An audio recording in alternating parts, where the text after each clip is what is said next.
ეს ქართველი ფეხბურთელების ბოლო წარმატებების მოკლე მიმოხილვაა ევროპის მოედნებზე. ომიცით ბოლო დროს ჩვენი ბიჭები მართლა მაგრად ჩანან ევროპის ტოპ ტურნირებზე, აი, ჩემპიონთა ლიგაზეც, ყველაზე მაგარ საკლუბო ამბავში რა. და ამას რა თქმა უნდა, დიდი ყურადღება ექცევა.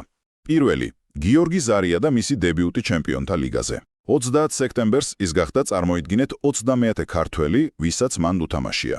ყაირათის შემადგენლობაში იყო, რეალ მადრიდს ეთამაშა, ნუ ცოტა ხნით, მაგრამ მაინც. მეორე ამბავი. ზარიას მერე მალევე 31 ქართველიც გამოჩნდა ლიგაზე, გიორგი მამარდაშვილი. ლივერპულში შედგა მაგის დებიუტი, ალისონი რო დაიმტრა, მის მაგივრად შევიდა. ხოდა ალისონის ტრავმის გამო მამარდაშვილს 4 ოქტომბერს ინგლისის პრემიერ ლიგაშიც, ანუ ინგლისის უმაღლეს ლიგაში, დებიუტი ელის ჩელსისთან. ძალიან დიდი შანსია მისთვის, ხო ხდებით? და ბოლოს გიორგი მიქაუტაძე. ჩემპიონთა ლიგაზე პირველი გოლი გაიტანა. თან ვის იუვენტუს. ვილიარეალის ფორმით მე-19 წუთზე შეაგდო. თამაში 2-2 მორჩა, მაგრად ითამაშა ძალიან და იმ საიტმა ტრანსფერმარქტმა ფასებს რო ადგენს ხოლმე თქვა, რომ 22-დან 30 მილიონ ევრომდე გაუძვირდა უკვე.